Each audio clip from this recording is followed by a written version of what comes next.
Well, I'm going to play a video in 2 minutes, so if you could do the lights and make it loud, it would be good. So I want to start with two quick announcements. So I've been hearing feedback, and I think it's very important. Last night's opening session, some people were saying I should have spoken first and kind of put things into context. So we felt very honored that sort of three distinguished scholars and speakers were there, and I didn't want to give an additional lecture because we would have been here till 3 in the morning. So, in light of sort of honoring these three speakers. Akiva is an amazing guy. I think Yossi Cooperwasser really brought the struggle of anti-Semitism into Israel. Israelis often saw and still see anti-Semitism as a problem for Jews in the diaspora, and that, Zionism was about solving anti-Semitism and creating a homeland. So now that they're living in the homeland, the Israelis are in the homeland, they think it's a problem for the people who have not come to Israel, and it's not their problem. But I think he played a very important role, and is playing an important role in looking at the implications of anti-Semitism globally and how it affects Israel. And also Ilan Carr, I think, is an amazing person who's been struggling for the cause against anti-Semitism for decades. And Ilan is a politician. He's part of the State Department. And I thought it was very important to hear a diplomat from the United States of America who is dealing with these issues, because the United States is an important player in this. This does not mean that we agree on all the points or support one political party or another political party. So I want to make that clear to some people who either support what he said or had some issues with what he said, or maybe liked what he said but have issues with the current administration. But he's a major force on the international spectrum, and he's doing very important work. So that's why we brought him here, and I think it was an honor. The other issue, thanks Saba to mentioning this, the other issue is that some people don't know what the BDS movement is. So just to explain, in a very simple, basic way, the BDS movement is the Boycott, Divestment, Sanctions movement. It's a movement that's trying to isolate Israel and carry out, economic and political and social sanctions against Israel as a country. However, and that's for what people claim is for the occupation of the territories. The people are arguing for a two-state solution. But what is becoming more and more clear to people looking at the BDS movement, it's infused with vile anti-Semitism. It's not about peace and reconciliation. It denies the Jewish people the right to a homeland. And it's demonizing Israel, as we're hearing more and more in the lectures. And as Israel's demonized, Jewish people in Europe are becoming under attack because all of these racist epithets that are hurled at Israel, that's an apartheid, racist, fascist, pinkwashing, colonial, white supremacist entity, it's beginning to have resonance and traction against European Jewish communities. But in France, many Jews are leaving France. They're moving internally. They're leaving the country. Many people are sending their families to Israel, but the man of the home is working in France and commutes on weekends or for Shabbat. A lot of people are moving to the United States, and there's internal displacement, the same in Brussels. And as Corbyn here potentially could become the new prime minister, a vast majority of Jews who have been polled in the United Kingdom are considering to leave. It's that serious. I was recently in Los Angeles, and I met a young man who's about 31 or 32 years old. We had Shabbat dinner together with some friends. He was from Paris, and he went to a Hebrew school, a Hebrew day school in the center of Paris. And every day after school, a group of Muslim immigrants, we have to be clear on the reality, the unfortunate reality, would come after school with rocks and bottles and hurl them at the students. And this went on for years. It was just a part of getting home from school. And eventually, one day, a group of students were stabbed. And they survived, but they had serious wounds. And that's when this young man's family decided to leave France and they moved to the United States. And I asked him how many people were in his class, in his graduating class, and he said there were 40 students in his class. And I asked him how many people of the 40 students, of the high school students at 31, 32 years old, are still in Paris. There's one. One. So 90-odd% of the class, of the graduating class of this Hebrew day school in Paris are living out of France. They go to Israel, they go to North America, to Quebec, to Florida, to New York, and LA. So these are very, very serious times, and the BDS movement is part of this sort of process of anti-Semitism. Now, one of the people who's here that really inspired me and a lot of my colleagues is a young man. His name is Noah. He's sitting there. And I had the wonderful fortune of seeing a music video that he did. And in about 3 or 4 minutes, with his lyrics and his music and his powerful imagery, cinematography, he is able to encapsulate in 3 or 4 minutes, which, with us PhD guys do, it takes us 4 hours to try and, get an idea across. This young man, in a very poignant, clear, powerful way, an inspiring way, gets the message across. So I thought this will clarify some of the issues that I've been discussing. So if we can dim the lights and we'll play Noah's video.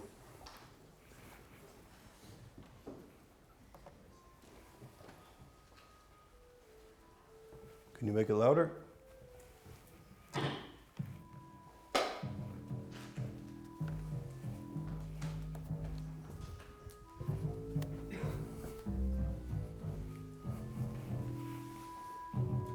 Proud part of the diaspora, we ain't gon' play the victim. They get mad every time I'm standing up. I'm proud of my people, what we accomplished. Get crazy if we put some rocket garages will stop us. Look through our history and we've been through it all. Been through slavery and the Holocaust and still standing tall. At the coast of Western Wall, Sanish mind meditating on all the population. Still who this song is dedicated. 6 Jewish families that resided in Khartoum. My Iraqi brothers and sisters survived the flood. The ones who came in 56 from East Side. Now we're driving. Now we've been Moshalat. Becoming hyper, I go live in Tel Aviv. Be'er-Sheva, Be'er-Negev, Be'er-La, by the sea. אתה יודע שלא שכחתי האידיוטים שעשו את הכל, ואתם אומרים שלא יכול. I'm a proud part of the diaspora. In my heart I hold Jerusalem and Africa. Kicked aside of our land, started gassing us. Till we put our foot down, cause we had enough. Check out the flag that I'm waving. 2 blue stripes and a huge star of David. Check out the flag that I'm waving. Keep shooting rockets, but you never gonna take it. Here I'm talking about the Jews will not replace us. On college campuses have been trying to erase us. And all that BDS campaign, we dealt with worse problems and racist associations of students all acting stupid and thinking they're making differences, picking and choosing truth and not knowing what real resistance is. Say you value social justice, are you kidding us? What the hell gives you the right to tell me who's indigenous? You don't have it, you just assume the privilege of looking at other people and telling them what their image is. You want the image to fit your twisted narrative, but you're dividing by protecting, ain't staring. This diaspora, of which I'm a proud part. I got blue and white in my veins running through my heart. And they get mad when we're surviving. The truth is, only way they like a Jew is if they're dying. So I'ma say this by the candlelight. Take a moment and remember the fallen for their sacrifice. Never again, never forget. They wanted us dead. We rose from the ashes instead. מלמדים ההיסטוריה מדור לדור. לא יהיה לנו עתיד אם לא נזכור. We wouldn't have a future if we didn't have a past. So every day we gotta take a minute and honor those who passed. Then wake up to turn, cause we're returning to the ways that they tried to erase that were preserved. Scattered in the wind, in diaspora conditions. Still maintain connection to every dish. From Morocco to Havana to Yemen, living in Haiti. See you down in Mexico, Buenos Aires, we're all one nation. Through all of the oppression that they threaten, trying to shatter us. I'm so proud part of the diaspora. I'm a proud part of the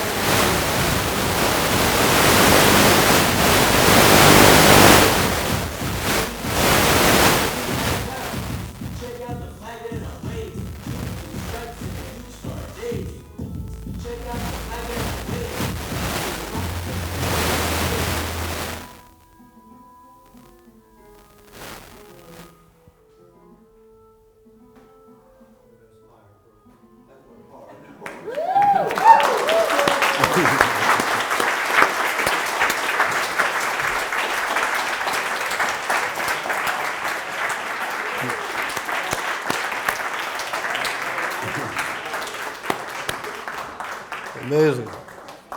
So if you get the message, the summer school's over. Whoop. It's available on like YouTube, Spotify, but if you live there, diaspora, or get in contact with me, I have a business card.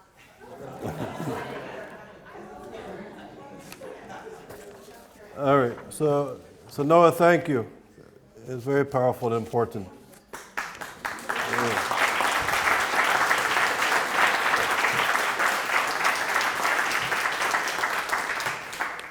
All right, so now we'll get back to the academic stuff, which really follows on the message that we just heard. So I'm going to start off by telling you a story. It was 1947, and then the British controlled Palestine. And there was a dinner in Tel Aviv. It was a hot summer night in Tel Aviv. It was about a year before Israel would become independent, and the governor of His Majesty was residing over a black-tie dinner in Tel Aviv. It was before there was air conditioning, so it was a hot night.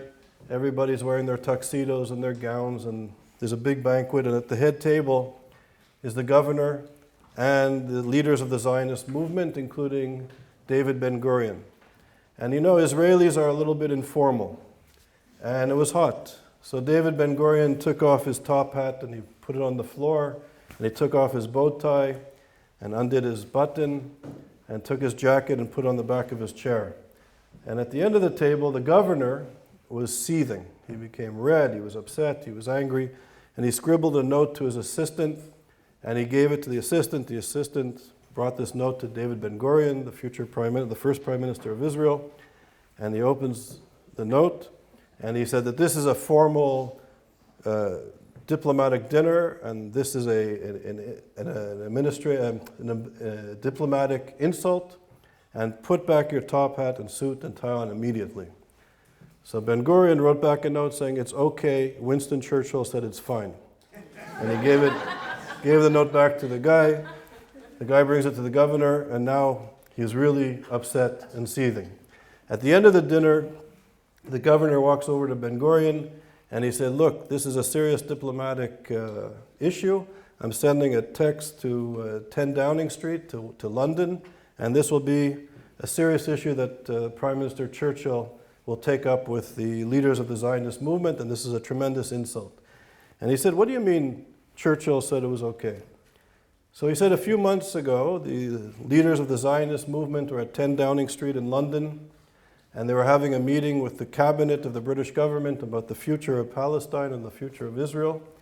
And it was a very hot, unseasonably day in London. It was very hot and stuffy in the room. So Ben-Gurion took off his tie, put his jacket on the back of the chair, and rolled up his sleeves.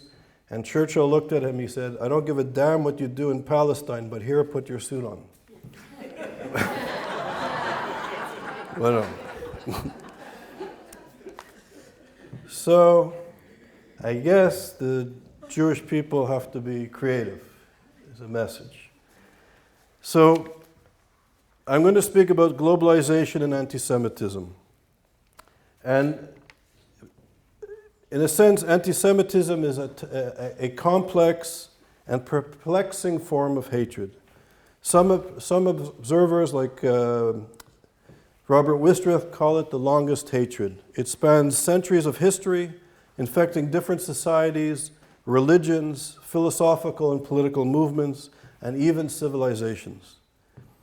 In the aftermath of the Holocaust, some have even argued that anti-Semitism illustrates the limitations of Enlightenment and of modernity itself.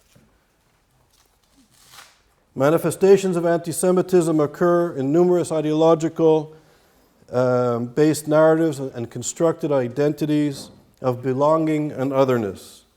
In the contemporary globalized world, it appears that anti-Semitism has taken on a new and complex and changing form that needs to be coded, mapped, and exposed. The academic study of anti-Semitism, like prejudice more general, has a long and impressive intellectual and research history. It remains a topic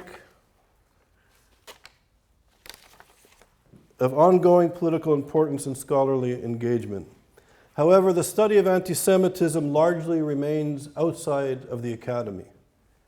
And this is extraordinary given the legacy of anti-Semitism in the Western world. So, in a sense, there are a small few entities in the universities around the world dealing with anti-Semitism, but it's not a part of the general curriculum. It's not a part of the consciousness and education of the students. And given the importance of anti-Semitism historically, this is, I would argue, a dangerous issue. So Wilhelm Marr, in the 1870s, coined the phrase anti-Semitism. So in a sense, if race is a social construction, what is anti-Semitism? Is it anti-race? Is it anti-ethnicity? What is it?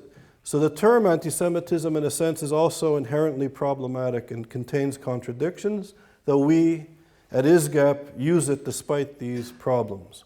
So Wilhelm Marr was one of the four fathers of Nazism and fascism, and he proudly called himself an anti-Semite and coined the phrase. So he was proud of being labeled an anti-Semite and came up with this term. So if you remember, the Germans and the Nazis racialized people. So the Jews were the Semitic race, and he was opposed to this group of people.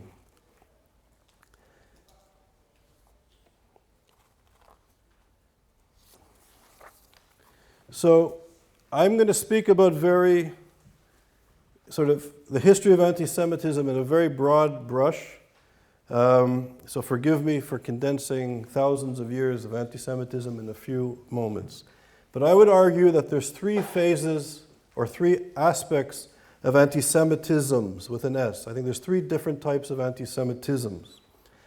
I think, and I'll explain why I think anti-Semitism in some ways is a unique phenomenon of hatred. And I will argue here that in a sense it's inherently genocidal. So unlike other forms of horrific types of hatreds, racism, sexism, xenophobia, other forms of discriminations which are evil, according to Rabbi Akiva last night, and he's unequivocally correct, there's something unique about this form of anti-Semitism, which I would argue Robert Wistrich and other scholars, many other scholars who study anti-Semitism would concur. So when the dominant perspective of perceiving reality, particularly in Europe, but in other places as well, was religion, the dominant religion in Europe was Christianity, and Christianity taught consistently, not all the time and not all the places, but consistently, that the Jewish people cannot have salvation. That if they do not accept the Christian notion of the Messiah, they could not have redemption. They could not receive individual redemption. And this was the teachings of the church, and it's still the teachings of the church in many places, but the Vatican II, there's been significant changes after the Holocaust that are important to note. But that the Jews couldn't receive salvation by not accepting the Christian notion of the Messiah. But what makes anti-Semitism genocidal is that the Jews were blamed for killing the Messiah, for deicide, and moreover, they were blamed for not accepting Christ, not having the ability to have personal redemption, but the inability of the stubborn Jew not to accept the Christian notion of the Messiah inhibited world redemption. So until the Jew would be civilized and changed, the world would not have redemption. So the Jew became the target, obviously, of attempts to forcibly convert, to exile, and to kill. So there's been a long legacy of pogroms in the name of Christianity. And this is a whole history of a form of anti-Semitism. And I would argue when the dominant perspective of perceiving reality shifted from religion, particularly in Europe, to notions of race and ethnicity and biologically determined identities, right? So we have to remember this shift. You think of Herder, Nietzsche, the core element of enlightened Western philosophy, who bought into this notion of race and biology and ethnicity. People like Herder, the founding philosophical intellectual, the founder of multiculturalism, Charles Taylor, Will Kimlicka, the founders of multiculturalism, used the writings of Herder and others as a core element of the policy of multiculturalism, which is sort of this liberal acceptance or tolerance of the other, now is based on this old philosophy which believed that races have innate characteristics. That if you're Jewish or if you're white or African, that you cannot escape the characteristics that you were born with. So there's no conversion. If you're born African and black, if you're European and white, if you're Jewish and Semitic, no matter what, you can go to the finest schools, you can learn classical music, you can dress in top hats and bow ties, but you're still fixed to your identity, no matter what. There's no culture, there's no religion that can change your race. And this idea of racism and biologically determined groups, in a sense, and science and technology, and philosophy and theology, which lay at the core, the foundation of this worldview, perceived the Jew as an impure race and a threat to the purity of the white Aryan nation. And the Jew was contaminating the purity of the race. So unlike the times of Christianity where the Jew had an option, it was exile, murder, or conversion. You can save your life by converting. In this moment of racist anti-Semitism, as opposed to the other anti-Semitisms, the racist form of anti-Semitism, there was no alternative. And this led to Jews living in parts of Europe and the Middle East and around the world for centuries, for many, many generations, suddenly were perceived as a different nation, a different race that had to be eliminated. And this type of racist anti-Semitism culminates in the Holocaust. So, in a sense, these are the two anti-Semitisms in a nutshell. I'm just going to take a sip. Now, these type of anti-Semitisms, although we know in Europe and North America, the United States, there's a resurgence of these old forms of hatreds against Jewish people, African Americans, minorities, refugees. There's something is shifting.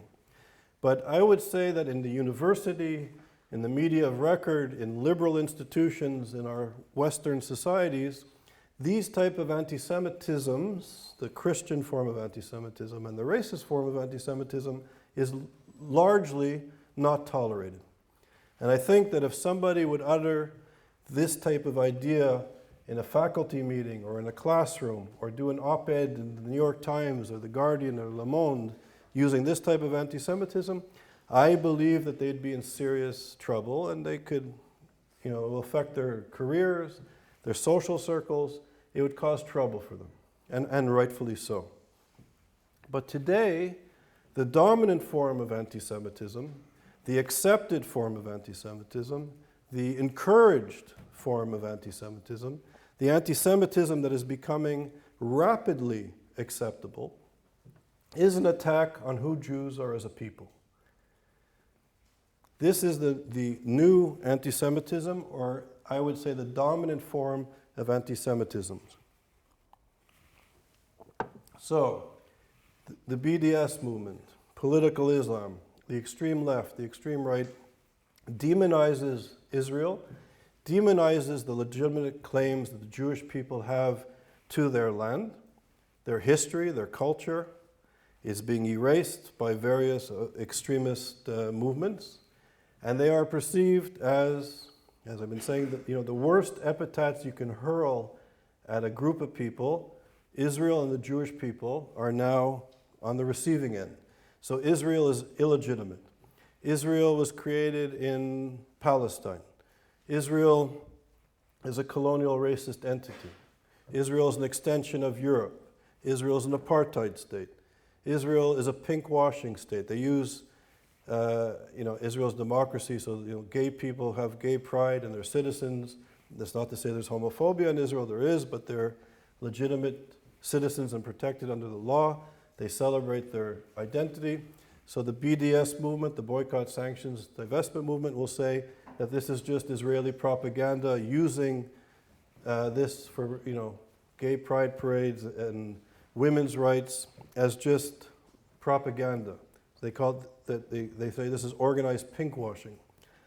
So all these epithets are hurled at Israel in a moment when political Islam cannot accept the other. And I'll get into this in a moment. Political Islam cannot accept the other as equal. So you have political Islam rejecting the fact that the Jewish people have self-determination in that part of the world and insist on being equal, where Muslims, Christians, and Jews, men and women, minorities, are under the law equal. Not to say there's problems, contradictions, or issues. There are, like every other society, but it's set up as a democracy. And for Jews to be equal to a practicing Muslim from the political Islamist perspective is impossible. So this reactionary movement wants to destroy Israel. The Brotherhood, Iran, Hezbollah, Hamas, ISIS, Daesh, you can name the movement, and these Islamists, not Muslims or Islam, this political reactionary movement is out to destroy Israel. And then in this sort of postmodern Western moment, where criticizing those who were once colonized is problematic, it's a form of neo-imperialism. So if I stand up and say that Palestinians may have a right to their own self-determination, I believe that, if they're willing to live peacefully in the region as neighbors. But if I say, well, I agree in a two-state solution because there should be peace, but can I live or accept the fact that there is social movements that want to commit genocide against people, that want to do away with democracy, that want to kill gay people, that want to subjugate women? So if I criticize that, then I become the racist, colonial, white supremacist, apartheid supporting Zionist in this Western moment. And it's this red-green alliance that is enabling this sort of new or contemporary anti-Semitism. So on the one hand, you have political Islam. On the other hand, among intellectuals, in the universities, in the media of record, there is this, I'd say, mainstream part of our education system finds Israel problematic at best or worthy of dismantling at best. So if Israel is an apartheid, racist, colonial, fascist, state, as liberal, democratic citizens of the West, of the world, I would say, if this is true, we would be morally and politically obligated to dismantle Israel. Just like when I was in the anti-apartheid movement, apartheid was a crime against humanity, and through our activities in the ANC Solidarity Committee around the world, we were out to end apartheid, because it was a crime against humanity. And as liberals, as social democrats, I would argue we were obligated to do that. So at least politically, apartheid is ended. It's a step. Economically, it's another story. Right? The legacy of apartheid, the legacy of slavery, the legacy of Jim Crow, all these things are in our urban spaces, they're in our history, they're in our ideas, they're in our language, they're where we live, where we work, where we go to school. It's still a part of our reality. These things don't go away easily. So if Israel are all these things, we would have to, as human rights activists, dismantle it. But these are the lies of contemporary anti-Semitism. So not only is Israel targeted, but as I was saying earlier, anybody affiliated and associated with Israel also becomes the target. And I want to speak a bit about political Islam. So political Islam is not Islam. David Patterson will be here and Bassam Tibi will be here. They'll discuss this in more detail. But basically, about 100 years ago, as a reaction to British colonialism, the Muslim Brotherhood was created in Cairo. And it took Islam, a version of Islam, and fused it with European anti-Semitism. Until this time, one could argue that anti-Semitism was a European phenomenon, inherently genocidal, but it was really a European issue. And it was through colonialism, through missionaries, through various political organizations that these ideas began to infiltrate into the Islamic world with Western interaction. And what they did was take European anti-Semitism, Islam, fused it into this reactionary social movement in which European anti-Semitism and even Nazism, and I'm choosing my words deliberately as a scholar here. So European anti-Semitism and Nazism became the core of political Islam. It's the core. It's not the military wing or the extremist wing or some guys get up in a bad mood one day and they say bad things about Jews. No, this is core to their ideology. And they use the protocols of the Elders of Zion. Do people know what the protocols of the Elders of Zion is? Okay. So the protocols of the Elders of Zion came out of Russia or France in the late 1800s, depending on which history you read of the protocols. And it's a forged document that is supposed to be the minutes of a secret meeting in which Jews met to speak about controlling the world, controlling the banks, controlling government, controlling the United States, the Rothschilds, Hollywood, all these things that the Jews, well, it wasn't Hollywood then, I take that back, but that Jews were, were the media, that Jews were, somehow secretly, with a conspiracy, controlling the world. And this document, this lie, sort of spread through this sort of uncertainty after emancipation, where people were enfranchised, where Jews became citizens in European countries for the first time ever in the 1840s and 60s and 80s. And this lie spread throughout society, and also because of the history of anti-Semitism of Christianity, it kind of fit into the, this susceptibility of society. And it's this lie that justified removing Jews from society. It gave rise to pogroms, to regular massacres of Jewish people.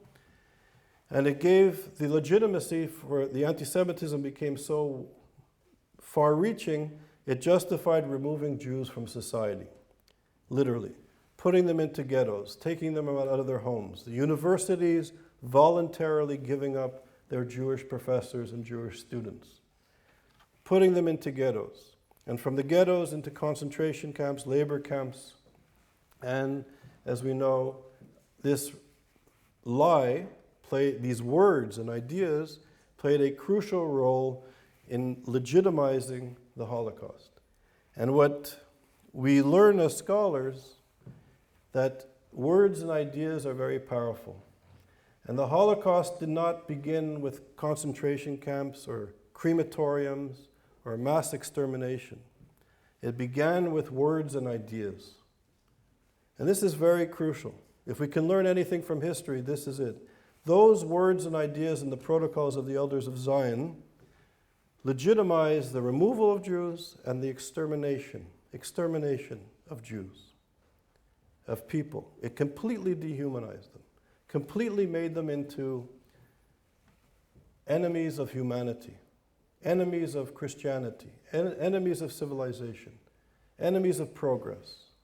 They were the communists and the capitalists, just carriers of disease. They were the quintessential enemy, the quintessential dehumanized other. And this led to the extermination of the Holocaust, in the Holocaust. Now these words and ideas, and I'm being very rational and calm and scholarly. The dehumanization of Israel, of Zionism, of the Jewish people's connection to the land of Israel. You can read any history book. You can read the Quran. You can read the New Testament. You can read the Old Testament. And everybody knows where the Jews come from. It's a core element of Islam. It's a core element of Christianity, and it's certainly a core element of Judaism. It's an integral part of who we are as a people. And the Muslim Brotherhood and its offshoots. So in the Sunni Shiite world, there's a big division between Sunnis and Shiites. The Iranian revolutionary regime, which is essentially at war with the Sunni Muslim world, pays homage and respect to the fact that their ideological foundation comes from the Sunni Muslim Brotherhood. And the Iranian Revolution is as dangerous as its nuclear weapons program is. Its commitment to annihilate Israel and the Jewish people is their spreading of anti-Semitism, which I think could even be more dangerous and damaging. So you have this anti-Semitic movement, which at the core of its belief uses the protocols of the Elders of Zion. You can go on the internet as we speak or when you have time and look at the Hamas Charter. The Hamas Charter is part of the Muslim Brotherhood. It's the Palestinian version of the Brotherhood. And if whoever wrote that covenant or the constitution of Hamas would be one of my students, I would kick them out of my class and kick them out of the university. Why? Because they plagiarize. They literally take the protocols of the Elders of Zion and use it, with no footnotes, no references, as the core of their covenant and their constitution. So their call in their constitution,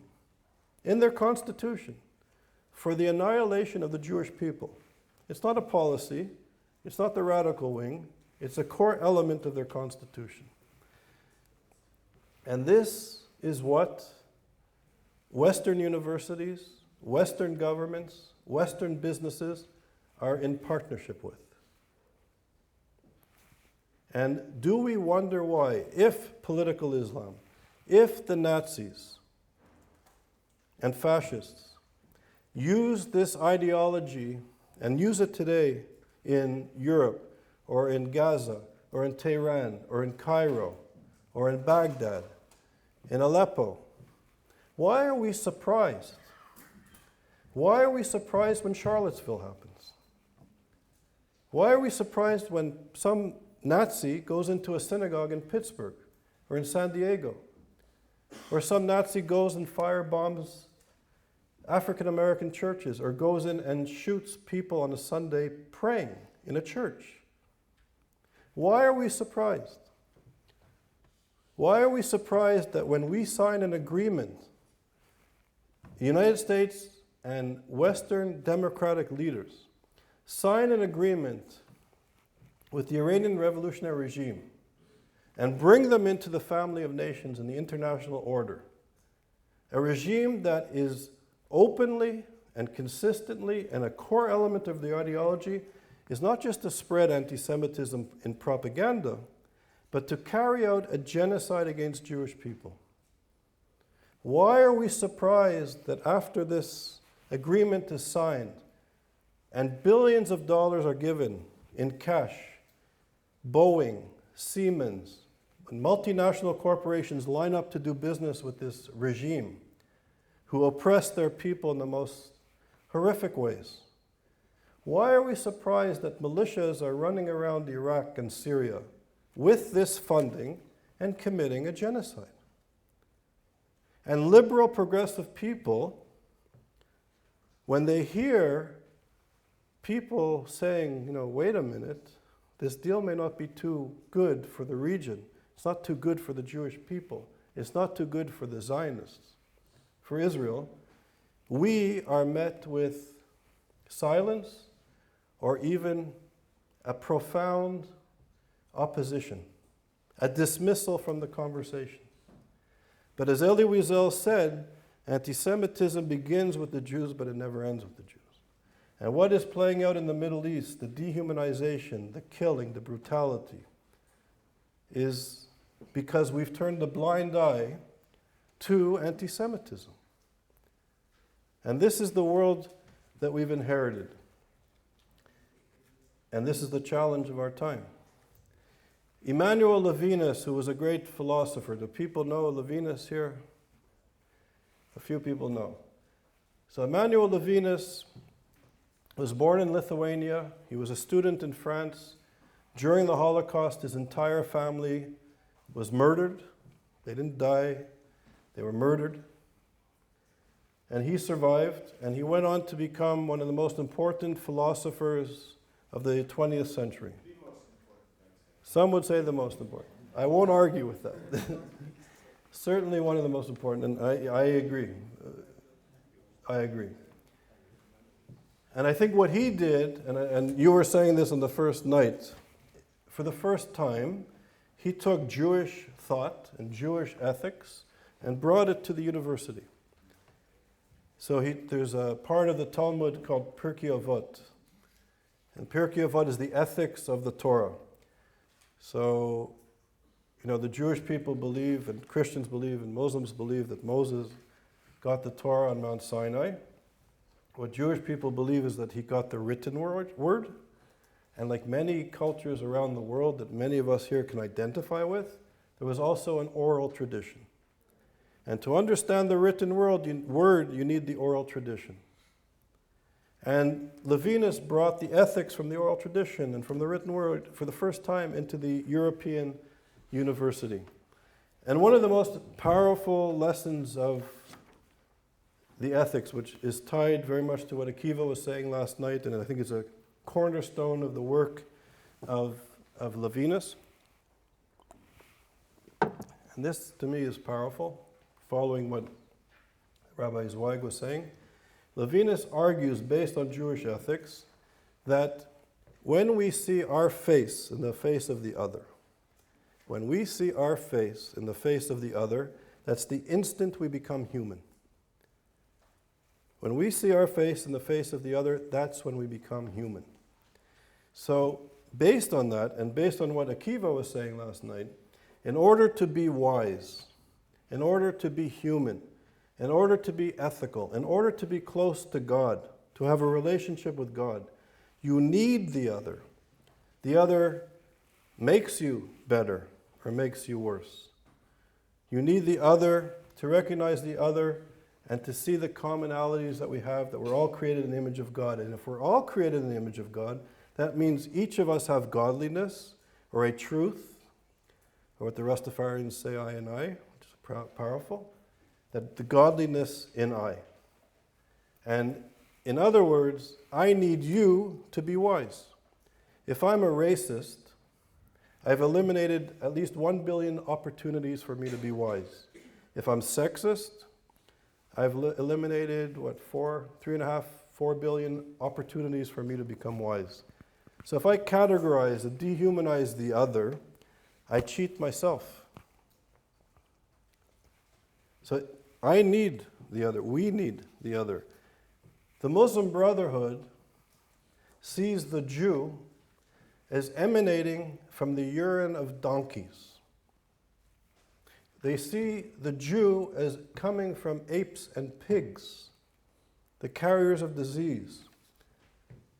So, according to Emmanuel Levinas, when you see a fascist, racist, dehumanizing social movement, there is no negotiations. It's not a cycle of violence between the Israelis and its neighbors.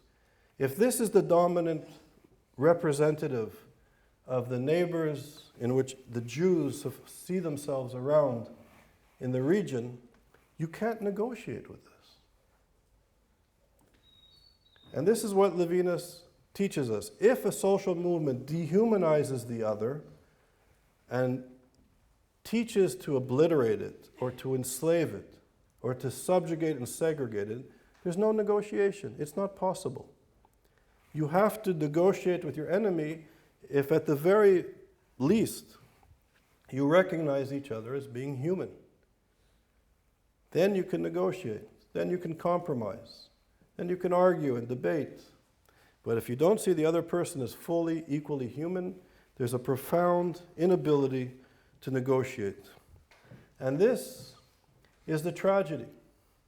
So when we were at BDS rallies at the other department last week, and this shocked my colleagues and I. Really, it really shocked us. We were with an educator, a Holocaust educator, who dedicated her life to teaching about the Holocaust.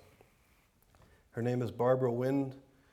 She's in her late 70s, worked all over the world with the Polish government, Eastern European governments, the Church, the Vatican. Incredible. She walked out of this 2-day conference. I hope she's okay. She couldn't find her hotel room. She didn't know where she was. The brutality, the dehumanization that we experienced was unbelievable.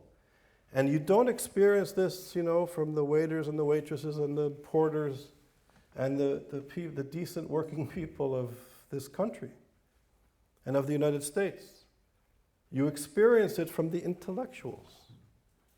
Could you imagine the epithets, the racist epithets that were hurled at us at the University of Oxford? But they feel empowered to do that to this group of people, to Jews, to Israelis, or anybody who has the audacity to recognize that the Jews have a place in this world.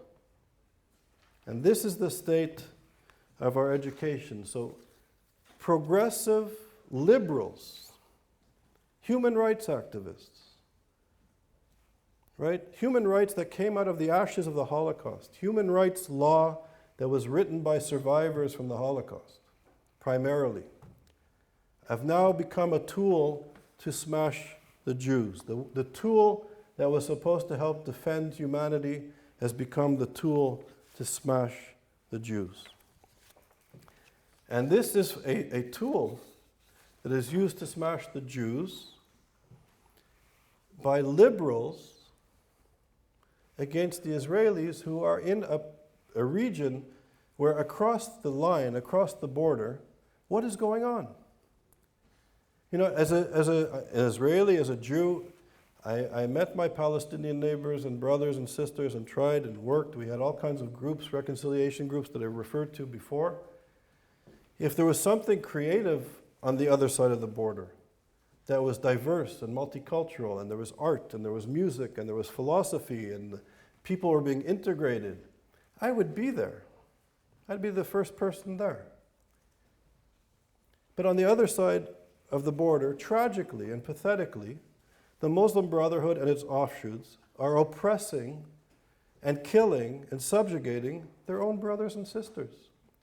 And you can I make this argument very seriously. The greatest victims of genocidal anti-Semitism, the dehumanization of the Jew, the dehumanization of the Zionist, the dehumanization of Israel, the greatest victim of this obscenity are Muslims. Their regimes are focusing on the Jew, the Zionist, and the Israeli, and they're massacring their own brothers and sisters. And we liberals in our ivory towers, in our comfortable institutions, remain silent. And we blame the Jews. So the question is, what is happening? And we live in a global age, so the problem is certainly in Europe. France, Belgium, the UK, Jews leaving, Jews moving, political Islamists controlling neighborhoods, controlling mosques, controlling schools in these democratic countries. What do? These are serious problems and issues that a democratic society has to engage in a social democratic human rights context. And our silence, the vacuum is being filled rapidly by racists and nationalists. So the stakes are certainly high. So now we have the rise of right-wing anti-Semitism and racism and anti-democratic ideologies.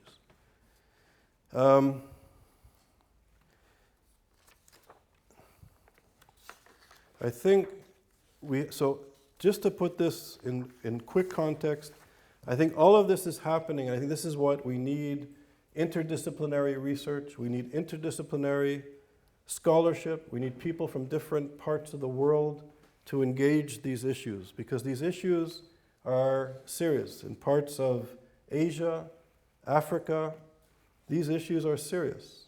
Through the Maghreb, into West Africa. Political Islam. Femi Von, I don't think he'll talk about this year, because he's on a panel on racism and the intersectionality of racism and anti-Semitism. Femi is one of the preeminent scholars of West Africa. And when he taught here in the past, I'm going to speak for him and attribute his wisdom here, because he won't talk about it this time. But 2 years ago, he spoke about the 3 waves of jihad in West Africa. This is something I knew nothing about, even though I'm a student of jihadists and radical Islam. So many of us look to Africa and assume Africa looks to Europe and the West, but in Africa, people look at the world like we look at the world, or we hopefully look at the world. And Femi has done important research on how the Islamicization of North and West Africa impacted on Africa. And he looks at 3 waves of jihad, and this he considers the 3rd wave of jihad, with Boko Haram and other movements in Al-Shabaab and other movements in West Africa, East Africa, North Africa. They have these issues too, as I would argue globalization is impacting and marginalizing people. And he argues, which is very powerful, how in the 2nd wave of jihadists, the jihadists worked with the British colonialists. They helped to colonize West Africa, they engaged in the slave trade, and they helped the Islamists penetrate into North and West Africa. This is something I never do. And he argues, interestingly enough, that this 3rd wave of jihad, the West's relationship with the jihadists, with the Muslim Brotherhood and its offshoots, is sort of reigniting or recreating in certain ways these old institutions and processes that existed during colonial times, pushing Africa backwards, economically, socially, politically, divisive, horrible civil wars.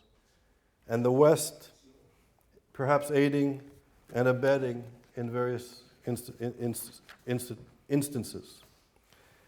So I think he brings a very important piece to it. I hope he'll address it. And I think that we have to put into context, why are these reactionary social movements emerging at this time? And I will argue, and I argue in my writings, that this sort of neoliberal globalization, the weakening of the state by neoliberals, structural adjustment, that free markets will fix the economy, bring greater democracy, and the Islamist perspective as the state, the nation state, is a vestige of Western colonialism. So both powerful movements in this globalized economy are pushing to weaken, if not destroy, the state. And we can see states failing. We can see, even in Europe and North America, states unable to cope with basic services, right? So, and our identities are sort of wrapped around the state. So in Quebec, where I grew up, for example, there was French nationalism, there was anti-Semitism, there's racism. It's not, it's a wonderful country, but there's issues there. It's not, like every democratic country, there's serious issues there. But in Quebec, we took, regardless if we were, of our cultural backgrounds, we were very proud of our healthcare system and of our education system. I went to McGill University that can compete with any university in the world, the Ivy Leagues or the Oxbridges, and I was paying 200 Canadian dollars a year. For my American friends, that's just astounding. It cost Americans tens of thousands to go to school. When I'm sick today, even though I'm living in the United States, if I can make it to Montreal to see my doctors, I go there. Because in the United States, I feel like I'm giving my credit card to a mechanic and say, fix me. Even for my car, I'll shop around to see where the best deal is and the best mechanic is. Right? It's a business. So I go to Canada if I can. And we had in Quebec and in Canada and Western Europe, these subsidies, these state services, provided a cohesive identity. And even in the third world, places like Egypt and Syria, maybe, top universities weren't subsidized by the state and the healthcare wasn't as widely available as in Canada or France or the UK or other social democracies in Europe. But in Egypt, for example, there were food subsidies. People can get wheat and flour and sugar, subsidized by the state. The state provided basic education to a certain age. And this also created a sense of cohesion to some extent, of citizenship, the promise of progress, the promise of development.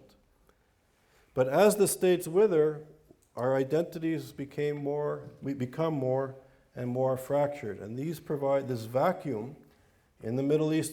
It was perfectly filled by these Islamist movements.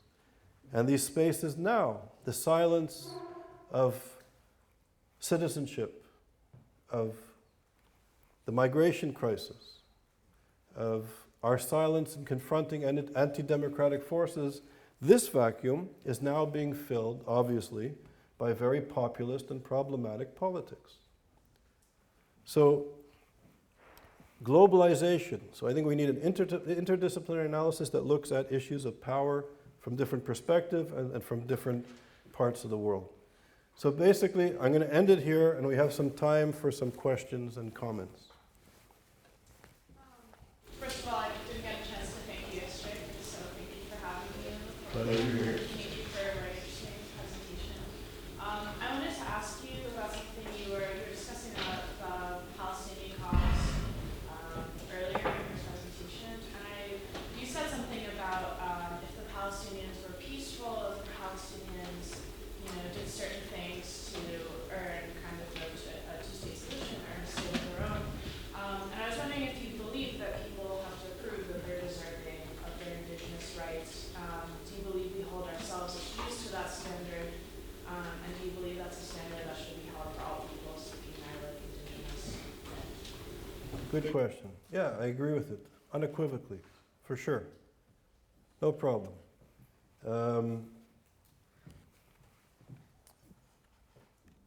But people have agency. So, do I think that Palestinians have the right to self-determination? 100%. Do I think Jews do in Israel? Certainly. Other peoples? Certainly. But the problem is, as liberals, as students, when that movement is diametrically opposed to recognizing the other, or is controlled, not every Palestinian believes it, but this, for sure, there is opposition. And the opposition in these parts of the world, I would argue, should be, deeply supported and aided and helped and given resources. But to claim to be liberal and to support a social movement that calls for the extermination of anybody, the subjugation of its citizens, the doing away with democracy, the annihilation of Jews, is a serious problem. And I think that we all have to be a part of this globalized world. We have to all be citizens of this world. And that type of fascism, that type of European Nazi-inspired anti-Semitism that it's a core of a movement, no, I don't think there's any place for it. I think it's our obligation to destroy that ideology and to fight it by all of our capacities as intellectuals or security forces, wherever this fascism arises. If it's white supremacy in Charlottesville, or if it's the Muslim Brotherhood in Gaza, I think that if you care about democracy and you care about human rights and you care about equality under the law, we are morally, ethically obligated to take a very strong stand against it. You can go, I was involved in the anti-apartheid movement. So why does some guy born in Canada, care about the anti-apartheid movement? It was on the other side of the planet. But that was an ideology that found its roots in Nazism. My family was impacted upon it. I remember flying for the first time to South Africa on behalf of the ANC, and I took a flight through Germany, and it was the first time as a kid I was hearing, German announcements on the flight. And I was looking out the window. I had a stopover on my way to South Africa. And I was thinking, it's amazing. It's a bit of a miracle. I'm going to fight, I'm alive to fight the ideology that exterminated my grandparents' generation. And I felt, oh, this is a miracle. And it's a miracle, and yet I still remember as a student at McGill University, Sam Newmoff, who was a great political science professor, gave it was a course on comparative revolution. So I was a young kind of guy in his class, and he talked about the apartheid system. And I remember vividly, I went up to him after class and I said, Professor Newmoff, when did apartheid end? This was 1984. And he said, Charles, it still exists. So I said, well, when is it going to end? Is it almost finished? And he said, no, not necessarily. They're still entrenched in power. I was shocked that this Nazi-inspired white supremacy was alive and well. And I would argue, given the history of apartheid, given the history of the Holocaust, given the history of Nazism and white supremacy, in whatever package it's wrapped into, if it's a bunch of skinheads in Lake Idaho, wherever they hang out, the stormtroopers, and practice their garbage, or they're marching in Tehran, or they're marching in Gaza, we, as human rights activists, have to take a very strong stand against it. So I'm against fascism and Nazism and hatred, and I pray to God, and I help, and I work. I'm very fortunate to work with the Vatican and the Muslim World League and other organizations who are committed, I believe, to some type of basic respect of the other, who are challenging these very dangerous movements. And I think it's incumbent upon us to do so, particularly as students and intellectuals. I argue as a scholar, ethically, I think we really need to be unequivocal. Yes to Palestinian rights. Yes to Palestinian self-determination, but in the family of humanity. And we should support the Democrats in Palestinian societies and in the region, but not the fascists. Thank you.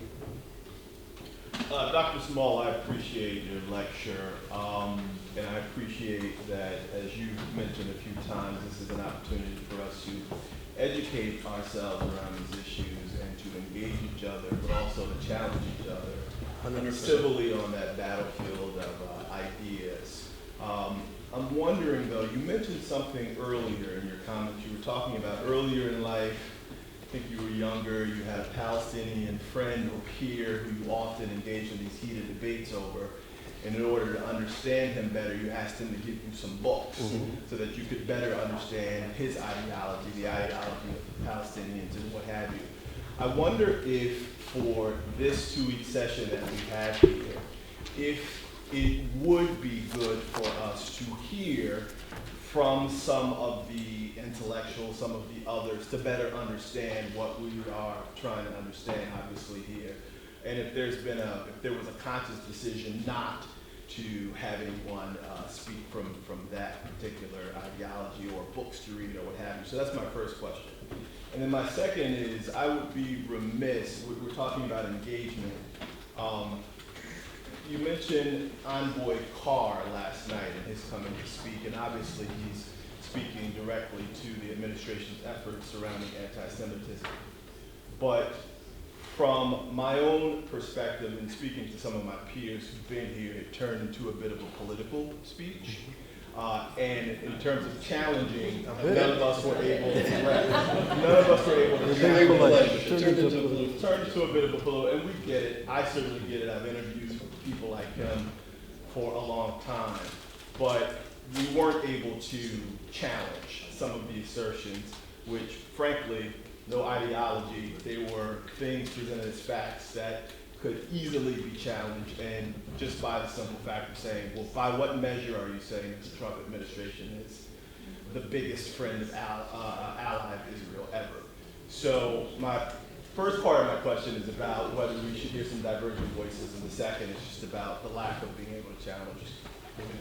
So thank you for your question. So you'll be hearing from amazing scholars who are experts on the Brotherhood. In your reading list, there are readings from bi-political Islamists. I would suggest reading Kutub and al-Banai. There'll be scholars here who are really experts on this, and you'll get serious lectures on it. I would read My Struggle Against the Jews, which is a classic outline. of what this ideology is about, and you'll hear more from experts on these issues, and you'll get a deeper understanding of the subject matter, for sure. It's an integral part of the program. Number one. Number two, I think Carr's speech became political towards the end. I think that him being here is very important, and I for two reasons. One, the issue of anti-Semitism internationally and international relations has become very important. The United States of America is a very important player on these issues globally and internationally. He, I think, cares deeply about the issues, and I think he gets the issues. And he's an important voice on the subject matter. Making it a political speech towards the end was his choice. I wish there was more time for discussion. I didn't even really give an introductory lecture yesterday, which I usually do on the first night, but we had 3 important speakers, so I kind of gave way to them, and then there was the film. There was a marathon last night. So I wish there would have been more time. And I think that in terms of, he's an important player. Whether you think some of what he's doing is fantastic or terrible, or it needs to be critiqued or encouraged, and that's what it's all about to me. And I think bringing experts to this forum and being exposed to what's happening in the real political world is very important. And if you like it or you're critical of it, I think the more conversations you guys have in the classroom, over tea and dinner and into the pub late at night, the better. Because you're going to be, this is food for thought. And I think ideas and understanding ideas and debating them and, through debate, it's an integral part of learning. So, if we went for a beer tonight, we may agree on some of the things that Ilan Carr said last night. We may disagree on some, but maybe I'll challenge you and you'll say, oh, I never saw it that way, interesting. Or maybe you'll challenge me and I'll say, wow, I never thought of it, I learned something new. So this is food for thought. He's an important player, and I'm honored that he came, and if you guys agree or disagree with it, beautiful. I hope I answered your question. Thank you. In the back. I have a question, but first of all, I want to make 2 statements. First, thank you very much for the presentation. Second, I am not opposed to Muslims and Islam, so I want to ask the question on that background.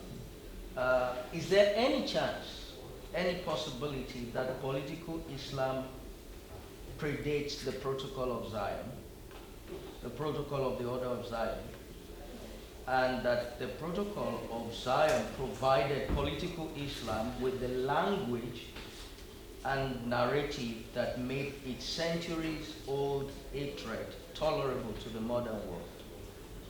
Otherwise, how do you explain the jihad, for example, of Uthman Dan Fodio in West Africa that has subjugated all the tribes there to the point that those tribes have no expression apart from Islam? So it's an important question. So I would argue, and we have David Patterson is coming, Uzi Rabi, Benny Morris, Haris Rafiq, Bassam Tibi. So these are just off the top of my head. These are some of the experts that will address these issues in a deeper way. They're amazing experts on the subject. I would argue, and I think Bassam Tibi will argue, who's one of my mentors, is that political Islam really begins 100 years ago with the Muslim Brotherhood. But that's not to say that within the Islamic world, the treatment of the other was not problematic. I think something happened 100 years ago with the introduction of the Protocols of the Elders of Zion, of European anti-Semitism, and the development of the Muslim Brotherhood, and that constitutes sort of a new phenomenon that's important to understand. And I think what Akiva talked about last night is important. Is it possible? How does Islam and how does Christianity accept the other? And it's a question. It's a serious question. And in parts of Africa, there's been moments in history where Christians and Muslims, for all sorts of reasons, have imposed their will over the indigenous culture and practices. And even in certain parts of Africa, I'm not an expert, so forgive me, but I know that in certain parts of Africa, in addition to the layer of Christianity and Islam, there is kind of a deeper cultural practices and worldview that still exist. Some of which, interestingly enough, is connected to Judaism, historically. So there's I'm not an expert, but these are all sort of interesting questions and layers that some of the people here, you as well, and others, I think these would be fascinating conversations that I would love to listen to and learn from the people here. It was very enlightening when you talked about the different anti-Semitisms with an S, and I was wondering if you think that there are Islams and Christianities. Sure. This is not my area of expertise, but I would say definitely yes.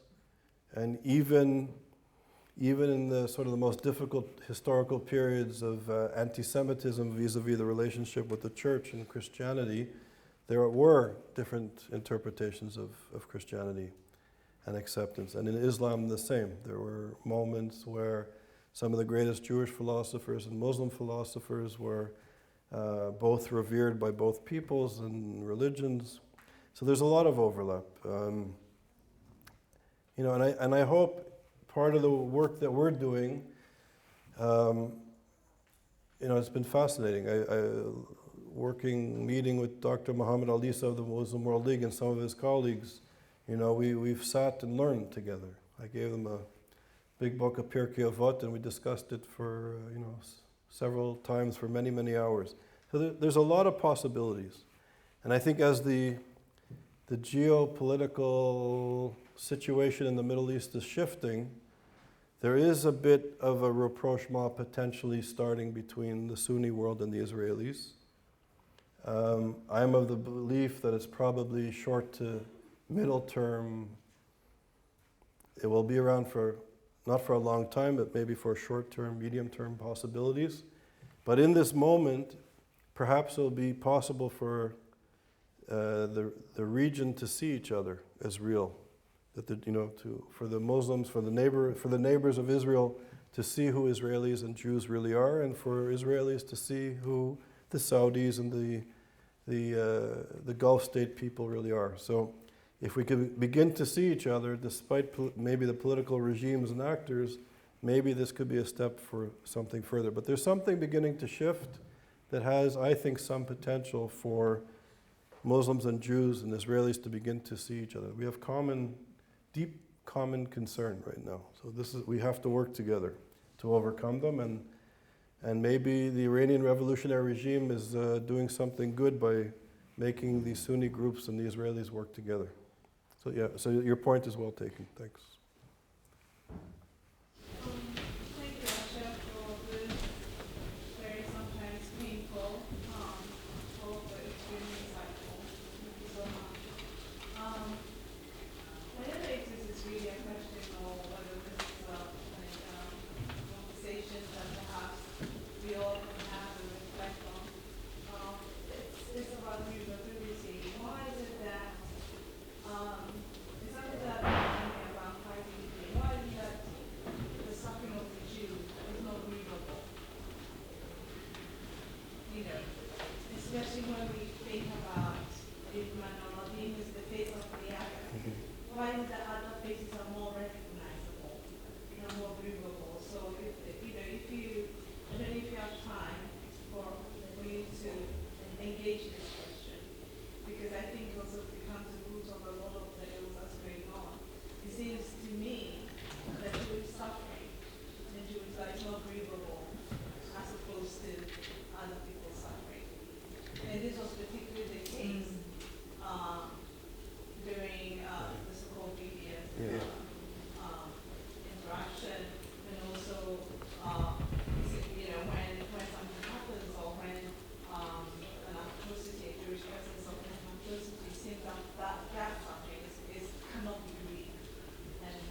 So I think it's a profound question, and we have 3 minutes.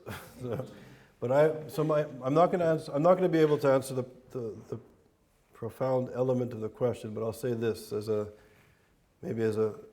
start to the response. You know, in liberal education, we are trained to look to the victim, right? So we look at the Jew. Why is it not possible to grieve for the Jew? And our tendency is to look to the Jew. You know, the Chicago School of Social Sociology and Urban Studies, they looked at issues of segregation in the United States, ethnic segregation, and we were trained as scholars, you have to look at the African American community to understand segregation. You have to look at why Jews are assimilating, not assimilating, what's successful. We always look to the other. And I would suggest that to answer this vital question, why is it difficult to grieve the suffering and of the Jew? I think we have to look at the perpetrators. What kind of civilization, what kind of society can produce this? How is it possible that Europe did this? Did it start with the Holocaust? What happened in Namibia? What happened in colonialism? So how does this regime and worldview and the civilization come about? So I would suggest we have to look at the perpetrators seriously to understand the worldview for people to engage in this, to look at how these ideologies are sustained and developed, and how, well-meaning people engage in it. One of the things that kind of blew my mind when I was studying the Holocaust and Nazism, there was a realization that, the Nazis, some of them were good sons, some of them were good husbands, some of the wives were supportive, they were good friends. So what drives a society to engage in this? What drives intellectuals to excuse it today? What kind of ideology, what kind of education are we getting when in the name of anything we can legitimize feeding the Jews to genocidal maniacs? So I think the question doesn't lie with the Israelis or the Jews or those who are segregated or enslaved. The focus has to be on what produces this inhumane civilization. And final question in the back, and we're going to be late. Sorry. Thank you very much, Dr. Small. First of all, I'm thrilled to hear a Western scholar of sound mind talking about the Muslim Brotherhood. Because the person who grew up in Egypt is very familiar with the Muslim Brotherhood. It's just astounding the amount of ignorance in Western academia and Western almost elite and high culture, really. And I want to just tell one incident that happened to me last night. After the events, I went out to look for some food, and there was a small kebab shop around the corner, and I went there, and I started talking to the guy to order food, and then I noticed that he must be Muslim, so I asked him, where are you from? He said, Turkey. I said, oh, that's great, I'm from Egypt. And then he immediately asked me, do you like Sisi or Morsi? And I told myself, oh shit. And then you're only a Muslim Brotherhood supporter if you immediately ask somebody that question. So I was like, both of them are equally bad. Then he told me, no, Morsi was great, and they killed him because he wanted to free Palestine of the Jews. Unsolicited. That was randomly two Muslims, this is how they bought. And this ideology now, unfortunately, came to the West with waves of immigration. And we've noticed a glorious moment in the United States a couple of years ago when it almost hijacked the most progressive women's movement in the history of human civilization, which is just mind-blowing. But when it tried to educate Westerners about this, it's really hard to do it without sounding like a conspiracy theorist. Because, first of all, yes, the Muslim Brotherhood, you do have the Jews at the core of their plan. But it's not the only plan. Like, they have a plan for everybody. They have a plan for you and me, they have a plan for all of us. And yes, it's so aspirational. I get it. Like, it's so aspirational, The question is there a way to talk about it without sounding like a nutcase? So it's an interesting question. It's difficult, and there's pushback. And the one thing I'll respond is that when I deal with people from the Middle East, intellectuals, people who care about democratic principles, one of the questions that I always receive is, how is it possible that the intellectuals, the Jewish community, other communities in the West are so silent against the Muslim Brotherhood? Don't they understand? Don't they understand the dangers? And as a group, we don't. And I'll just take a survey. How many people have read Kutub and al-Banai, for example? Okay. This is an educated group. I'd say about 10%. If I go to a synagogue, it's about 1 or 2%.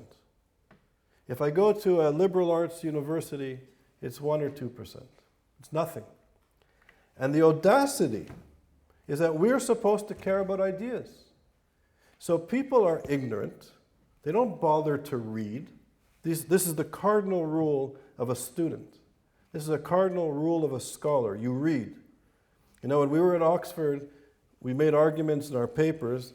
We would have 10 references, present our paper, and our students and supervisors would rip it apart. And we would go back and rewrite it, and I would come back with 20 references. And I'd give it to them again, and they would rip it apart. By the time I was finished, I had like 60 references. Every hole in my argument was dealt with.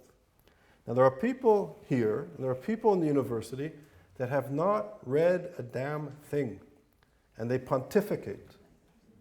And if we're serious students, and we're serious scholars, read it, learn it, and then come and debate it. And you may not like my interpretation, and that's great. Maybe you'll teach me something. But if we don't even bother to read the text, if we don't even bother to read the worldview that is a part of this global conversation, if we're so arrogant not even to spend some time learning it, then I don't know what we're doing in the university. So my one powerful message is read the material, learn it, know it, and then argue and debate, but at least debate and argue from a position of knowledge and of scholarship. So on that note, something more important than my words here is lunch is being served. So enjoy your lunch, and we'll reconvene at what time?